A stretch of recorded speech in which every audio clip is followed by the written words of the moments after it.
Let's have a look at Hikaru's game. Looks like the board is on fire there as well. Is he losing too? Wow. Vladislav, maybe don't hurt me. That's what Nakamura is thinking, but he might get hurt here. Down to 5 seconds though. Oh my god. Yeah, this looks crushing. And they're in end game. Hikaru dropping pieces there. That's not nice. Where black is 2 pawns up and Nakamura just resigns, not 10. In round 15, Hikaru Nakamura also lost, just like his co-leader Magnus Carlsen. Hikaru lost to Artemiev. It was an interesting game. Let me show you the game move by move. We'll breeze through the opening as usual. E4, E5, Bishop C4, Knight F6, D3. Bishop's opening. Bishop C5. Now it's a Joko piano. Bishop B3, castles, Queen F3. D6 and Knight E2. Nakamura taking a little bit of risk there by taking out his queen early. Bishop E6, castles. Knight D7 and H3. Bishop B6, Knight G3. So the knight is heading to F5 and there's no stopping it. Bishop takes and queen takes. The position looks comfortable, but the white queen is actually two out in the open. Knight C5, exchanging of that nice bishop. The black is slightly better here. Queen back and queen E6. Knight E2, D5. Knight G3, so the other knight jumps to F5 now. King H7 and bishop D2. Rook D8, rook E1, rook E8. He's waiting before playing knight F5. Takes, rook moves, bishop C3, G6. Now knight F5 is no longer possible.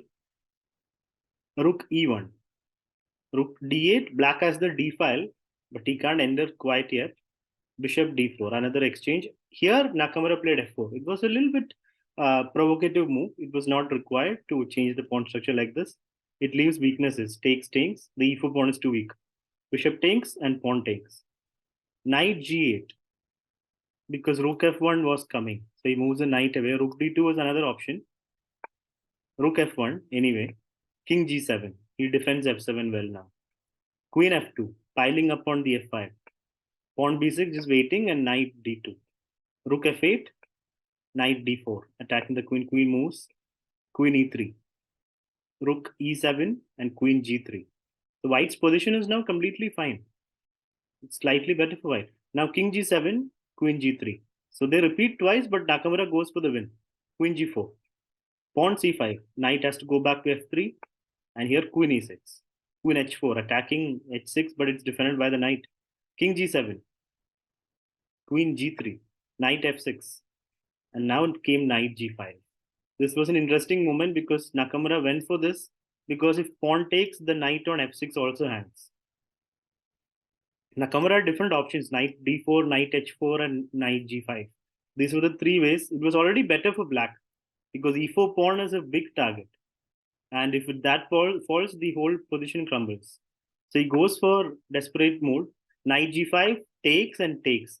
But the problem is now the E4 pawn is gone anyway. Queen moves back, but the E4 pawn goes. Rook D6, threatening Queen F6, but then Queen E5. So it's a pawn up now for Artemiev. Queen D2, and here came G4. Artemiev strikes. The position is already good, but G4 makes it even better. Here, Nakamura played a move from which there was no coming back. He just took as a reflex. And that's completely losing now. Can you find out the win for Artemiev? Rook H8 check. King moves, Queen H2 check. King F2 and Rook comes in. G4 is hanging, Rook F4 is coming, Queen H4 is coming, everything is crumbling. And now Rook G4, threatening Rook G2. King E1, just Rook comes back to E8, check, blocks, check. King moves up, takes on G2 check, and then Queen E4.